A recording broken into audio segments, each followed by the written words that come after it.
इंसान के पेट पर एक सुराख मौजूद होता है जिसको नाफ कहा जाता है। नाफ जो है ना, ये दर हकीकत एक ज़ख़म का निशान होता है जो कि पैदाइश के फ़ौरन बाद बच्चे को उसकी मांस के जिस्म से अलग करने के नतीजे में होता है। माहिरीन के मुताबिक नाफ की जगह जिस्म के जितने भी पार्ट्स हैं ना हमारे, तो हर पार्ट तक पहुंचने वाली नसों का एक जाल पूरा का पूरा एक ये बिछा हुआ होता है। अब आइए मैं तरतीबवार नाफ में तेल डालने के फ़वाइद में आपको बताता हूँ। नंबर 1, हाथों और पैरों की ड्राइनेस यानी खुश्की और एड़ियों का फटना ये ख़त्म हो जाता है।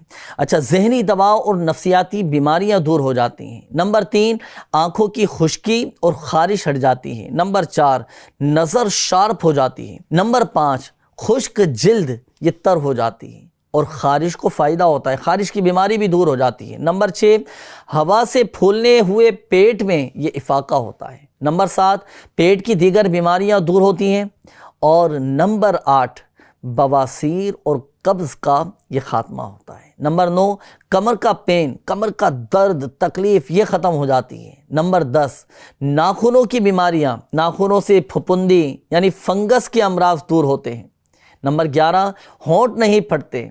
नंबर 12, चेहरे पर चमक आती है। नंबर 13, गाल तरोताज़ा रहते हैं। नंबर 14, बालों में निखार आ जाता है। नंबर 15, नाक की बड़ी हुई हड्डी में ये कमी आ जाती है, नाक की जलन ख़त्म हो जाती है, यानी नाक में तेल डालने से नाक के जुमला अमराज दूर हो जाते हैं। नंबर 16, आँखों से पानी बहना और छींकों की कसरत यानी नज़ला, ज़ुकाम ये सब अल्हम्दुलिल्लाह ख़त्म हो जाता है। नंबर 17, गले में बलगम गिरना बंद हो जाता है। तो नाफ में तेल लगाने के मुसलसल अमल से अल्हम्दुलिल्लाह सवजल ये फ़ायदा भी हासिल हो जाता है कि इससे खून की सख्त और तंग शरियानों यानी वेंस की बीमारियों में इफ़ाक़ा हासिल होता है। जिस्मानी बहुत सारी बीमारियां दूर होती हैं।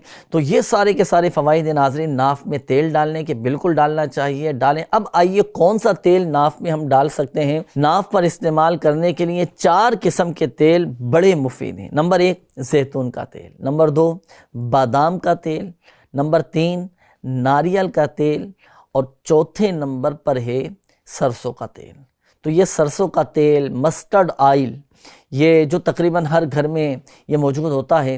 तो इन चारों तेलों को नाफ में आप इस्तेमाल कर सकते हैं। चाहे तो सरसों का इस्तेमाल कर लें, इंशाअल्लाहुल करीम अल्लाह की रहमत से जिस्मानी बहुत सारी बीमारियां हमारी दूर हो जाएंगी, सेहत हासिल होगी, जिस्मानी अंदरूनी जो कमज़ोरियां हैं वो भी इंशाअल्लाहुल करीम दूर होती चली जाएंगी। मगर याद रखिएगा, ये अमल भी आपने अपने तबीब के मशवरे से, उसकी इजाज़त से ही करना है।